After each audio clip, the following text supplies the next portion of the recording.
The first time I saw him, I thought he was the devil coming to finish the job, Caleb started. The rain made everything slick. My palms, my breath, the flash drive clutched so tight it cut a mark into my skin.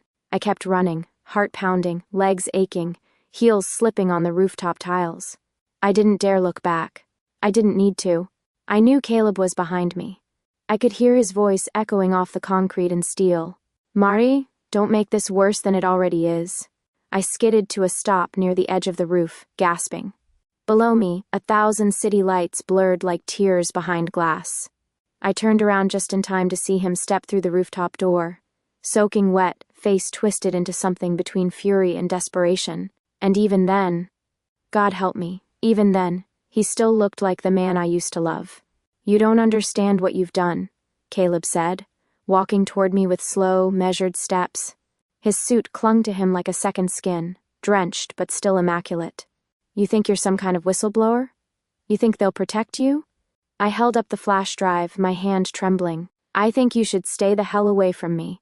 He stopped just short of me, his voice dropping to something cold. Give it to me, Mari. Now? No. His eyes darkened. For a second, I thought he would plead. Instead, he lunged.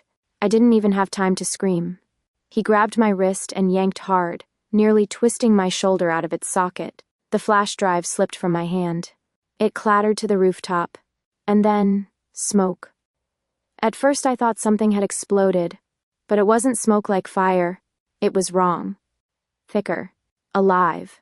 It poured across the rooftop like a tide, black and silver tendrils slithering toward us, curling around Caleb's feet.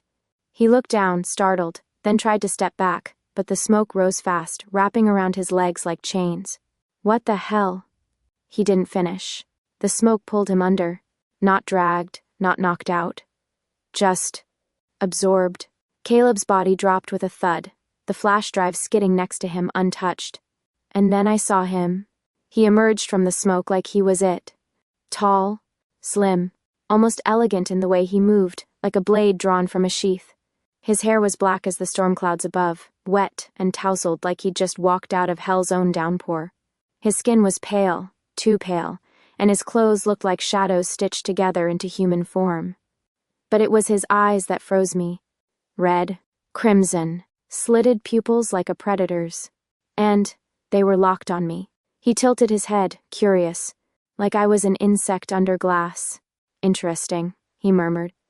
His voice was smooth, low, with an almost lazy lilt to it, like he wasn't in a hurry to do anything. Just observe. You smell like regret. I didn't answer. I couldn't. My mouth was dry, my lungs full of air I hadn't remembered pulling in. My fingers twitched at my sides, but I was frozen. He stepped closer, not threatening, just there. You're not screaming, he noted. Most people do. Are you going to kill me? He looked genuinely puzzled by the question. Should I? No. He raised an eyebrow. Then, why would I? I stared at him. Because you just, what did you do to him? The creature, man, whatever he was, glanced down at Caleb, still unconscious, half covered in mist. Then back at me. Nothing permanent, he said. Sadly, I took a shaky step back. My knees buckled. My brain finally screamed run, but my body wasn't catching up. I'm dreaming, I whispered. You're not? I hit my head or something, or you didn't. My heart thundered in my ears. You're not here to help me, I said quietly. He gave a soft laugh. Do I look like a helper to you? I didn't answer. He crouched beside Caleb, picked up the flash drive, turned it over in his fingers, then looked up at me again. You risked your life for this? He said. Humans really are strange. It's evidence, of what he did. What they're covering up. He hummed thoughtfully and stood. For a second, I thought he might pocket the drive, but he tossed it back to me with casual precision. I caught it, barely. Keep it, he said. I don't care about your secrets, I just noticed you. My breath caught. Noticed me? He was walking toward the edge of the rooftop now, stepping into the mist like it welcomed him. You're different, he said over his shoulder. I don't like different. But I watch it. Wait, who are you? He paused. Then, just as he began to vanish into the smoke, he said, without turning, "Call me Keir. Or don't. Names don't matter." And then, he was gone. Gone like the smoke had swallowed him whole. Gone like I hadn't just witnessed something that would unmake everything I knew about reality. I stood there in the rain, soaked to the bone, the flash drive clutched tight in my fist again. And for the first time since Caleb betrayed me, I didn't feel alone. I felt watched. And strangely, I didn't hate it. I woke up with the sharp, primal certainty that I wasn't alone. It wasn't a sound that stirred me. It was something deeper. Instinct. That prickling sensation along the base of your skull, the way your breath catches before you even open your eyes. My apartment was silent. Too silent. I sat up slowly in bed, the sheets cold from rain-damp skin. The clock read 6:42 a.m. Pale morning light filtered through the half-closed blinds. Everything looked normal. But nothing felt normal. And then I heard it. A mug clinked softly against ceramic. I froze. No. I threw off the covers, heart pounding, and padded barefoot across the hardwood floor. My bedroom door creaked open with a familiar groan. I rounded the corner into the kitchen. And stopped dead. He was sitting on my counter, legs swinging slightly, bare feet smudging the white cabinet paint. My favorite black mug cradled casually in his hand. Keir. He looked even more unreal in daylight. Less like a nightmare, more like an art installation. Something sculpted and beautiful and completely out of place in a world that made sense. His hair was damp, curling slightly over his brow. He wore a loose black shirt and dark pants, neither wrinkled nor wet, as if fabric bowed to his presence. "Morning," he said, lifting the mug in salute. "Your coffee's terrible." I gaped at him. How did you didn't lock the balcony door." He took another sip. "Well, you did. It just didn't matter. What the hell are you doing in my apartment?" He gave me a mildly offended look. "That's a strong tone for someone I saved last night." "You didn't save me," I snapped. "You attacked him." He shrugged. Tomato. I crossed my arms over my chest. I was still in the oversized t-shirt I slept in. No bra. Bare legs. Cold air kissed my skin, but I didn't dare move to grab a robe. "Get out." Keir sighed and slid off the counter, landing soundlessly. I could leave. Great. Do it. But I won't. My jaw clenched. "Why not?" He took a step toward me, lazy, unbothered. "Because you touched me." I blinked. "What?" He gestured vaguely toward the air between us. "The moment you caught the flash drive. Your hand brushed mine. That's it? You'd be surprised what that does." "Okay," I said, backing up a step. "Let me be real clear, I don't care what kind of demon rules you operate on." "Ah." He smiled. "So you do think I'm a demon?" I didn't answer. He moved closer again, but stopped just out of reach. "It's not a curse, if that's what you're thinking. No blood contracts, no pacts. You're just interesting now." "Oh, good," I muttered. "So I'm a shiny new toy for a smoke monster." Keir tilted his head, amused. "You're angry. But not afraid." "I'm both. And yet," he said, eyes glittering, "you haven't run. Or called the cops." "Would that work?" "Not even a little." He grinned, teeth perfectly human. Too human. I stepped sideways toward the drawer next to the sink. He watched me, not stopping me. I opened it, slow and steady, and wrapped my hand around the handle of a kitchen knife. Keir sighed. "Really? Get out. You don't actually want..." I hurled the knife. Fast. Wild. Out of instinct more than aim. He caught it midair. Effortlessly. 2 fingers. Then he turned it over in his hand like it was a curious object he'd never seen before. "You have good reflexes," he said. "Sloppy technique. But impressive." I stared at him, breathing hard. "This is my life. My space. You don't get to just invade it." He looked at me for a long moment. The smile faded. Something shifted in his face. Not cruelty, not amusement. Interest. Still cool. Still unreadable. But less distant. "Noted," he said softly. Then, without ceremony, he walked past me toward the front door. Opened it. Paused. "I'll stay out," he said, glancing back. "Until I'm invited again." I'm never inviting you. He winked. You will. And then he was gone. I didn't move for a long time. The knife was still spinning slowly on the floor. His mug was on the counter, half full, still warm. And I stood in the middle of my own kitchen, heart racing, hands shaking, realizing that whatever had happened on that rooftop wasn't a fluke. It had followed me home, and it had my name on its tongue. I used to believe paranoia was a symptom of guilt. Now I know it's just self-preservation. The street was too quiet for a Thursday afternoon. No honking, no dogs barking, just the faint shuffle of footsteps behind me, always too far to see when I turned, but always there. The flash drive in my coat pocket felt like a loaded weapon. I ducked into a coffee shop on 5th and pretended to scroll through my phone while scanning the reflection in the window. No trench coats or mirrored sunglasses. Just people. Normal, indifferent people. Still, I didn't relax until I spotted her. Rena Cho. Journalist. Sharp tongue, sharper eyes, and a reputation for going after corporate monsters with surgical precision. I trusted her as much as I could trust anyone in this world. She waved me over to a corner booth, her laptop already open. You look like hell, she said, not unkindly. Thanks. You always this charming on first dates? Rena smirked and slid a cup of tea toward me. Let's talk about what you've got. I handed her the flash drive under the table. She plugged it in, brows furrowing as the files loaded. And then, a crack of thunder, not real, just a memory. Flashback. 2 years ago.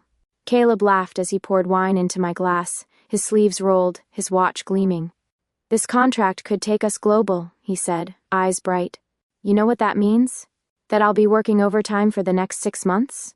I teased. He leaned in. That we'll finally be on top. Together. At the time, I believed him. Caleb was everything I thought I wanted. Smart, ambitious, magnetic. He could talk investors into anything. He could talk me into anything. And I let him. It wasn't until I found the forged reports in his desk drawer that I realized he didn't love me. He used me. Now, Rena whistled low.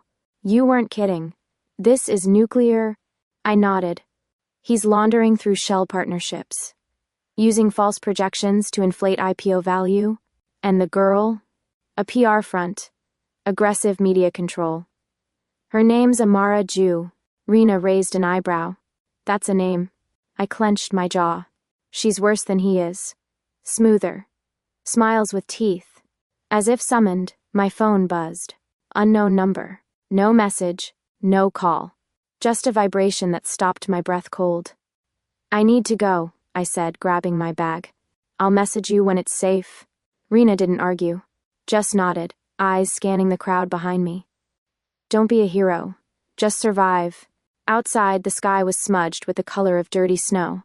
I crossed the street fast, trying to blend into the foot traffic. That's when I heard it. Mari Kim. Her voice was calm, polished, perfectly controlled. I turned. Amara Jew stood in front of a sleek black car, dressed in ivory from head to toe, like someone who never got dirty. Her hair was slicked back, lips blood red, phone in hand. I thought I'd run into you, she said, stepping closer. How's Rena? I didn't answer. She tilted her head. You always had a thing for righteous women. I suppose that's why Caleb kept you around so long. You made him look credible. You don't scare me. Good. Her smile didn't reach her eyes. I don't need to scare you. I just need to remind you. People like us don't lose. I'm not like you. Not yet. She handed me a sealed envelope. Just in case you forget who you're playing with, she said, then slipped into her car and disappeared like smoke. I didn't open it. I threw it in the nearest trash bin and kept walking. That night, back in my apartment, I peeled off my coat and dropped onto the couch, legs shaking. There was a shallow cut on my hand. I hadn't even noticed it.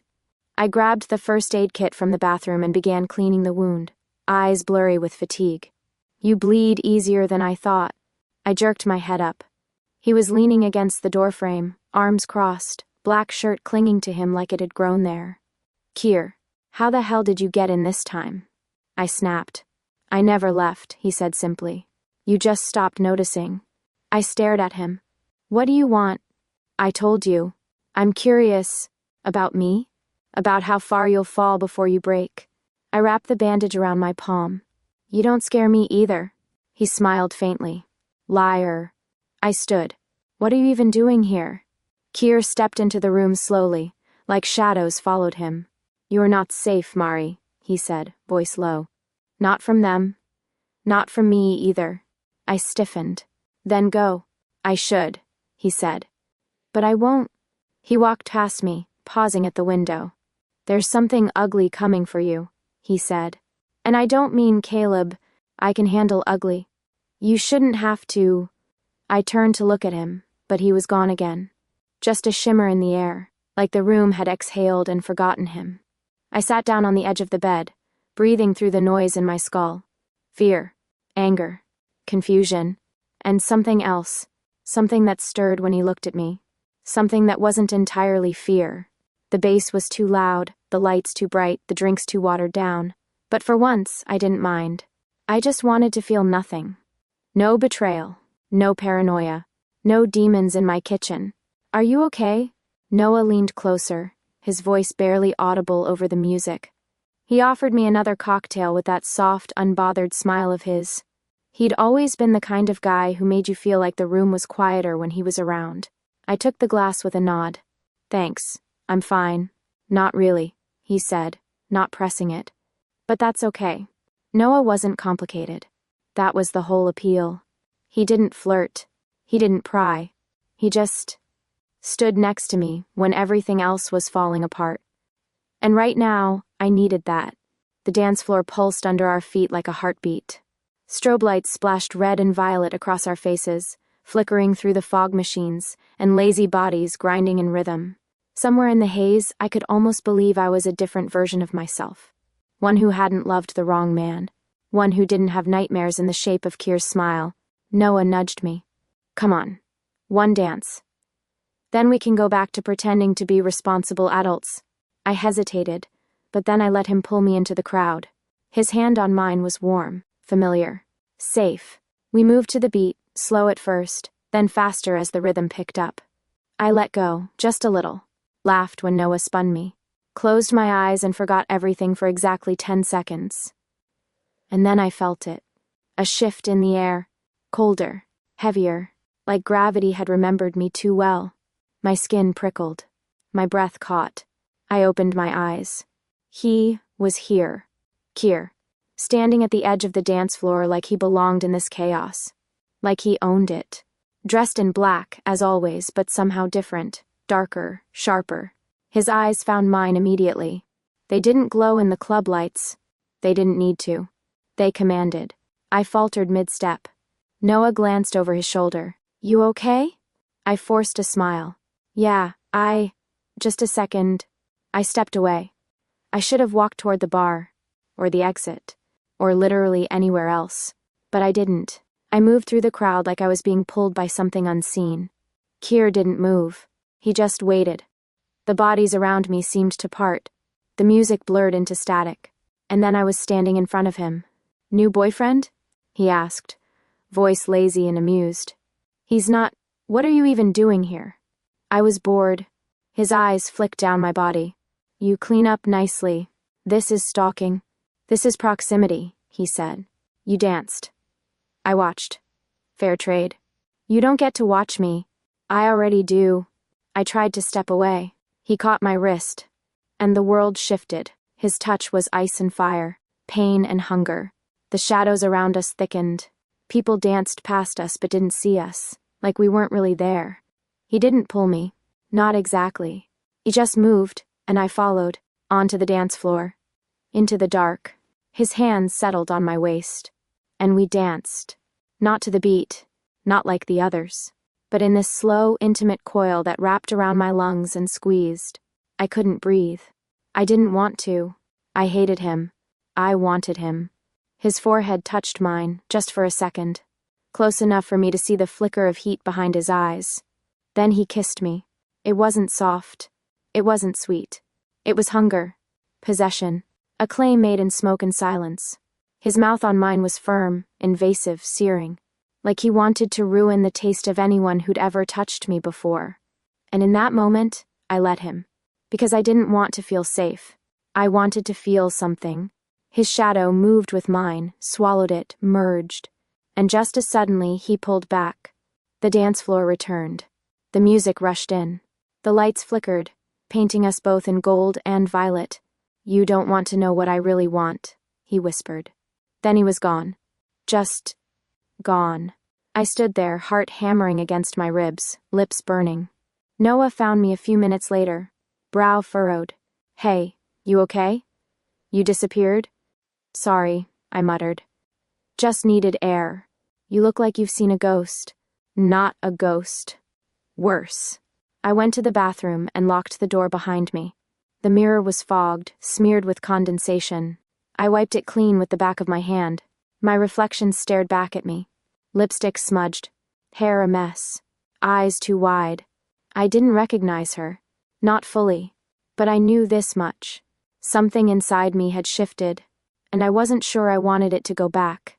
Silence in the city is an illusion, a trick of good insulation and wishful thinking. But out here in my grandmother's old house, silence is real. It hums like breath in the walls, settles into the floorboards, wraps around your ribs and waits. I hadn't been back in years. The porch still creaked the same way. The kitchen tiles were still chipped near the sink. The bed still smelled faintly of lavender and cedar, though the sheets were older now, and the mattress had dipped where age had settled. No one knew I was here. No GPS, no texts. I'd driven 4 hours with my phone turned off, and my hands clenched so tight on the steering wheel that my knuckles ached. I lit a fire in the old stone hearth, and I let the silence find me. I should have felt safe, but something in my chest buzzed like static. I didn't check the windows. I didn't need to. Because by the time I made tea and stepped out onto the porch, he was already there. Keir, sitting on the top step like he'd grown there, hands draped over his knees, barefoot again. The moonlight silvered his skin. "You found me," I said flatly. He looked up, as if surprised I'd spoken. "You didn't try very hard to hide." I sat on the other end of the step, careful to keep space between us. "I needed quiet. You got it. For now." The fire crackled behind us, casting flickers of orange through the open door. The night smelled like pine and wet earth. For a while, neither of us said anything. Then Keir asked, "Why here?" I didn't answer right away, because I hadn't said it out loud in years. "This was the one place where I felt seen," I said quietly. "Before everything. Before Caleb." I nodded once. He didn't press. I pulled the sleeves of my sweater over my hands. "Do you know what it feels like to be erased while you're still alive?" Keir tilted his head. "In the beginning, Caleb praised me, took me to meetings, let me pitch, and then slowly, subtly, he stopped." "Stopped what?" "Letting me exist, in boardrooms, on paper. I became his analyst, not by name but by function. He'd smile and say I was better behind the scenes. And I believed him. Until I realized I wasn't even in the credits anymore." Keir was silent. I didn't look at him. I stared out at the trees instead. Dark shadows brushing against darker sky. "It wasn't just about power," I said. "It was personal. He made me invisible." "You aren't?" Keir said. I blinked. "Aren't invisible?" I turned to face him. He wasn't smirking. His eyes, still red, still otherworldly, were watching me without amusement. Just stillness. "You're more visible than most people I've ever met," he said. "That's your problem. That's not comforting. It's not meant to be." I huffed. "You're terrible at this." "At what?" "Comfort." Keir considered that. "I've never needed it." I wrapped my arms around my knees. "Of course you haven't." For another minute we sat in silence. Then he spoke again, softer. "You don't have to tell me everything," he said. "Just don't lie." The words hit harder than I expected, not because they were profound, but because they were simple, and they gave me permission to let the rest stay unspoken. I nodded once. He stood, brushing invisible dust from his hands. "Where are you going?" I asked. "Somewhere else." "That's vague." He smiled faintly. "I'm not your guest, Murray." "Then what are you?" He looked at me for a long time. "A witness." Then he walked down the steps and vanished into the night. No smoke this time. No trick. Just footsteps fading into silence. I went back inside. The fire had died to embers. But there, on the couch, was a blanket I didn't remember pulling out. It smelled faintly of something warm, not smoke, not cedar, just warmth. I wrapped it around my shoulders, and for the first time since this began, I didn't feel like I had to fight to stay upright. The ballroom was too perfect.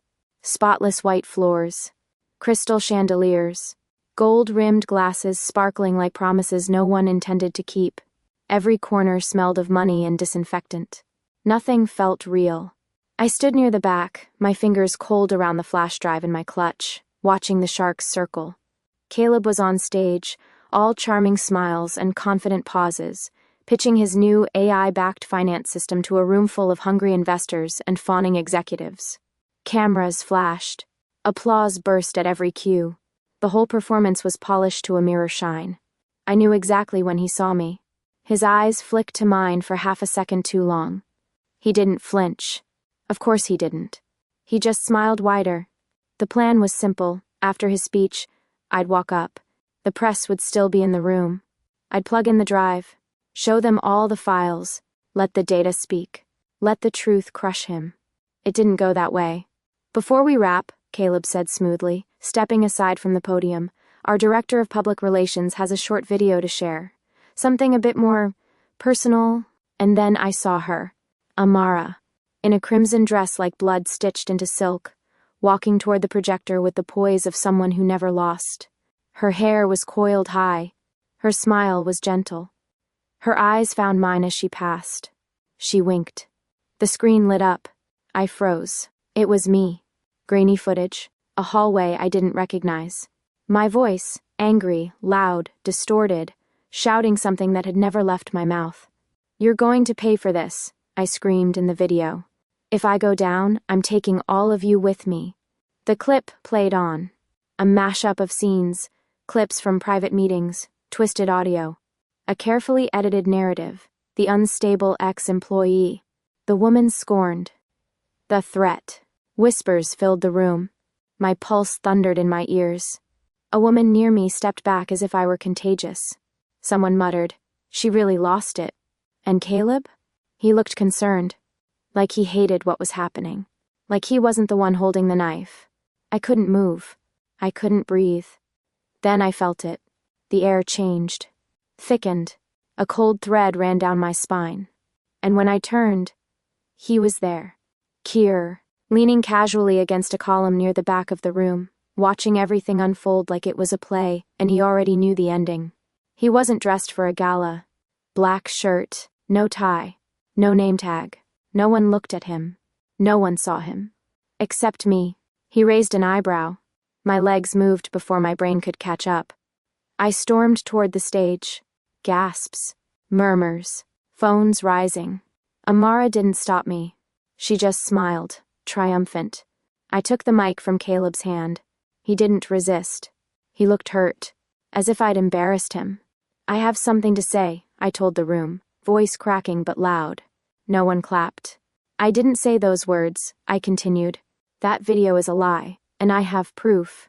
I reached for the flash drive, but I knew it was over. The room had already chosen its side, not because they believed Amara, but because they didn't care. Truth didn't matter. Optics did. I stared into the faces of people I'd worked beside for years, and saw nothing but polite detachment. Distance. Discomfort. She's a liability now. And in that moment, I broke. Not loudly, not visibly, but inside something shattered. A part of me that still clung to fairness, to justice, to the idea that being right would be enough. I walked off the stage.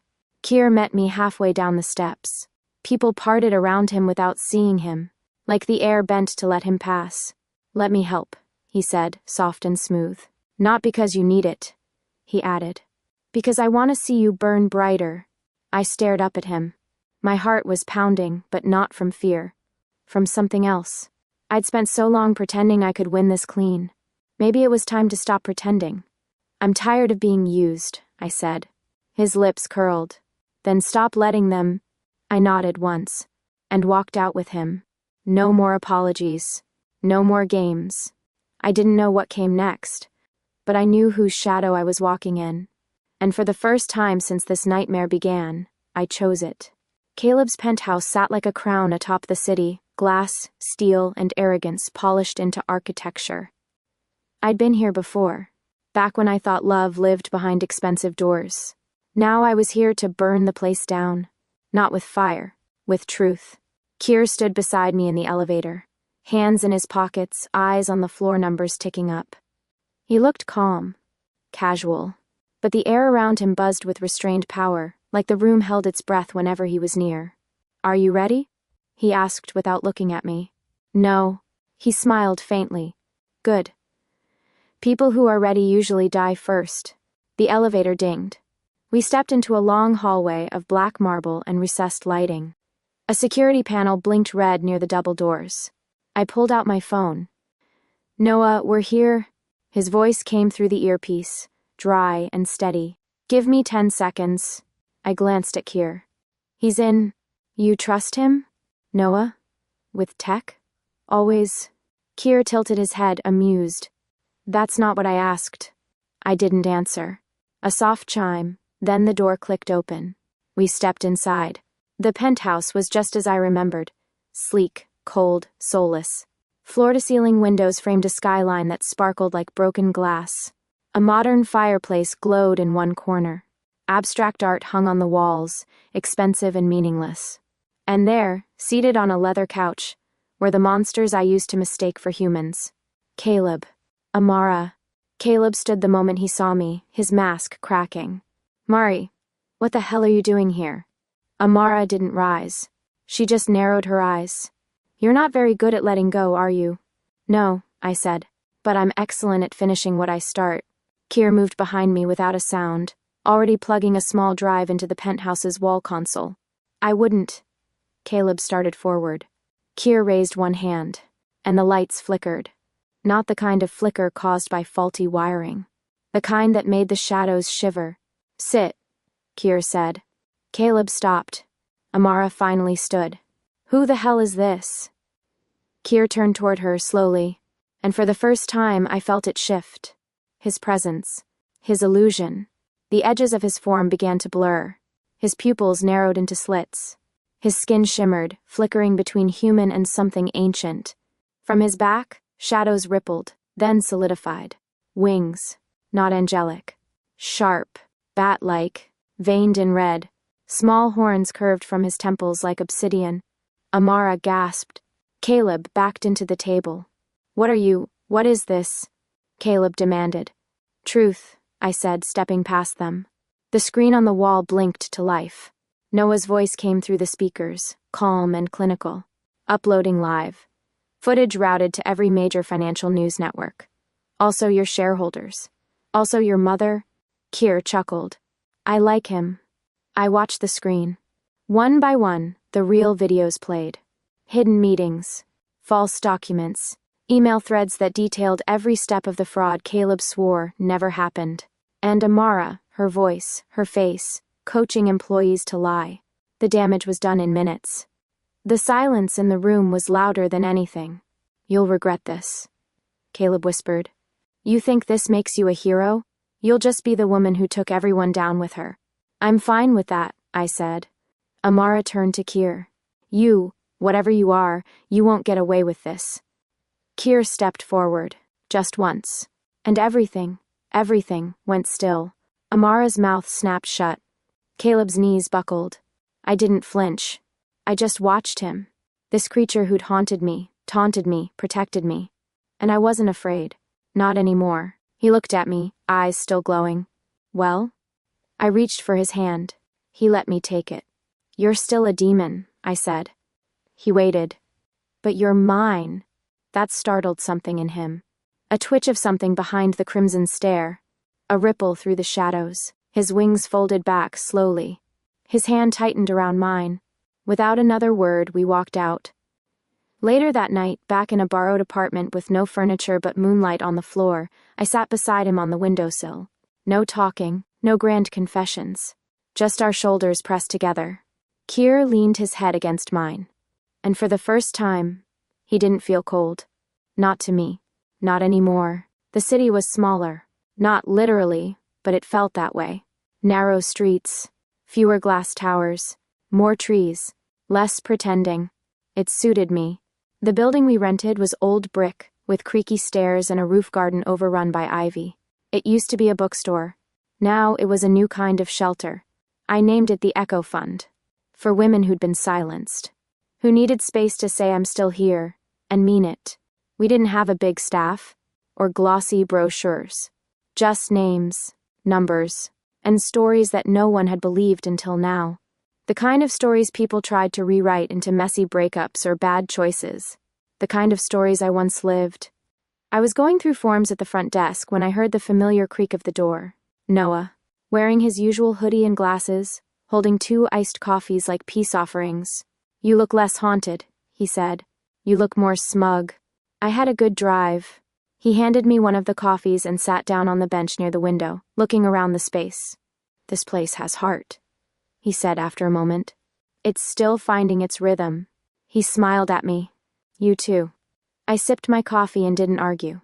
Noah didn't push. He never did. Just waited, patient as the ocean. Eventually, he pulled a folded sheet of paper from his bag. "A grant proposal," he said. "Something real. If you want me on the books, you want to work here?" "I already do. Might as well get paid." I laughed softly. "You're serious?" "As death," he said, then winced. "Sorry. Too dark?" "No," I said. "We do dark here." He nodded.